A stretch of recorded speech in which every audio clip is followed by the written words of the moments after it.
Hi friends and family members అందరికీ hi అండి. ఈరోజు మన ఇంట్లో లంచ్కి ఏం రెడీ అవుతుందో చూసేద్దాం రండి. వంకాయ చట్నీ కాల్చి చేస్తాము.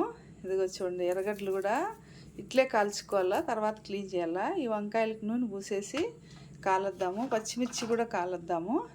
కొత్తిమీర కూడా పచ్చిదే వేసేద్దాము. ఇంకా చింతపండు కడిగి కొద్దిగా నానబెట్టుకున్నాము. చాలా టేస్ట్గా ఉంటుంది ఈ చట్నీ. ప్రాసెస్ చూసేద్దాం రండి. చూడండి, వంకాయలు తడిగా ఉన్నాయి, కడిగినాను కాబట్టి ముందుగా గుడ్డతో తుడిసేద్దాము. తుడిసేసి తర్వాత ఆయిల్ పోసుకున్నాము. ఇది శుభ్రంగా తుడిసేద్దాము. ఇవి చట్నీ చేయాలని నేను సొంతలో పెద్ద పెద్ద వంకాయలు తెచ్చినానండి. ఇప్పుడు ఇట్లా బ్రష్తో కొద్దిగా ఆయిల్ అప్లై చేసేద్దాము. మళ్ళీ మనం అంతా పూసేయచ్చు, ఒకసారి అద్దుకుంటే సరిపోతుంది.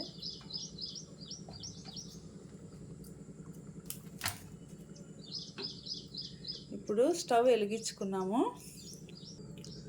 ముందుగా మనము వంకాయలు కాల్చుదాము. స్టవ్ వెలిగించుకున్నాను. వంకాయ నూనె ఇంకా బాగా వంకాయకి బాగా పూసేసి కాల్చుకున్నాము. కట్టెల పొయ్యి అవైలబుల్ ఉంటే ఇంకా చాలా టేస్ట్గా ఉంటుంది. ఇవి కాలనిద్దాము. కాల్చిన తర్వాత మీకు చూపెడతాను. ఇట్లా తిప్పుకుంటూ కాల్చుకోవాలా.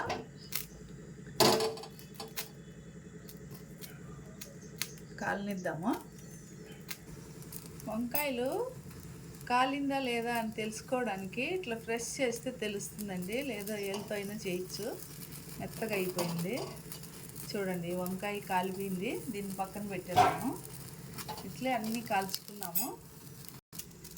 చూడండి, పచ్చిమిర్చి దాని మీద అయితే ఇది హోల్స్ పెద్దగా ఉంది కదా, పచ్చిమిరపకాయలు పడిపోతాయి, అందుకని దీనిపైన పెట్టినాను. ఇవి కూడా కలుపుకుంటా కాల్చేద్దాము. ఫాస్ట్గా అయిపోతుంది. ఈ స్టవ్ మీద మిరపకాయలు, ఈ స్టవ్ మీద వంకాయలు. ఇంకా వంకాయలు అయిపోవచ్చింది. ఆనియన్ పెట్టేద్దాము. చూడండి, మిరపకాయలు ఎట్లా కాలినాయో. ఇప్పుడు స్టవ్ ఆపేద్దాము. మళ్ళీ మనకు కారం తక్కువైతే చూసుకొని వేసుకోవచ్చు. చూడండి, వంకాయలు బాగా కాల్చి పెట్టేసినాము. ఇట్లా ఫ్రెష్ చేస్తే మెత్తగా వస్తుంది. అప్పుడు బాగా లోపల వరకు కాలినట్టు. ఇవి బాగా చల్లారనిచ్చి మళ్ళీ అంతా క్లీన్ చేసుకున్నాము. ఇప్పుడు కాలుతా ఉంది. చల్లారనిచ్చి క్లీన్ చేస్తాము. చూడండి, ఇప్పుడు ఇవి బాగా శుభ్రంగా పొట్టు తీసేసినాను. వంకాయలు చూడండి బాగా తీసేసినాను. ఇవి కడగకూడదు, కడిగితే టేస్ట్ పోతుంది. ఆనియన్ కడుక్కున్నాము, నో ప్రాబ్లము. ఆనియన్ కడగదాము. ఇప్పుడు ఫస్ట్ మనము ఈ కాల్చి పెట్టిన పచ్చిమిర్చిని చింతపండు సాల్ట్ వేసి ఫస్ట్ మిక్సీ కొడదాము. చూడండి, పచ్చిమిర్చి చింతపండు సాల్ట్ వేసినాను. ఫస్ట్ ఇది మిక్సీ కొట్టేద్దాము. చూడండి ఇట్లా రెడీ అయిందో.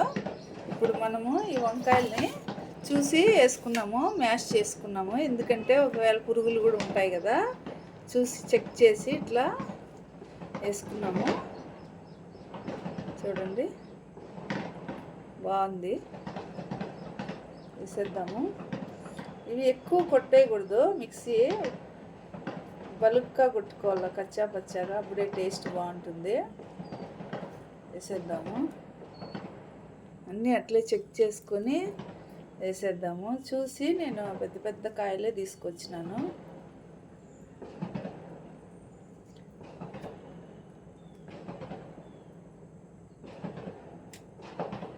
అన్నీ వేసేసి చూపిస్తాను. కాలుతా ఉంది చెయ్యి.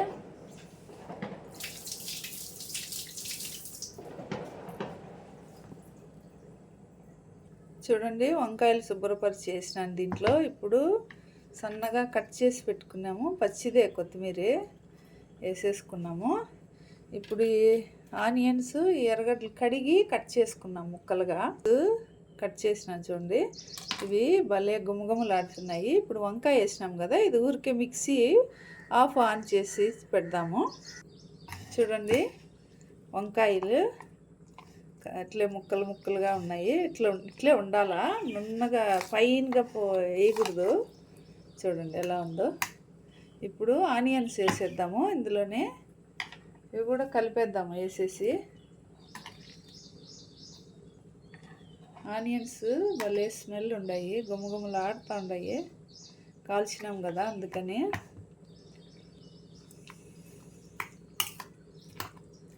మిక్స్ చేసేసి ఊరికే ఆఫ్ ఆను 2 సార్లు అనేస్తే ఇవి కూడా మిక్స్ అయిపోతాయి బాగా. అప్పుడు టేస్ట్ చూసుకొని మళ్ళీ కావాలంటే సాల్ట్ కావాలంటే మళ్ళీ యాడ్ చేసుకోవచ్చు.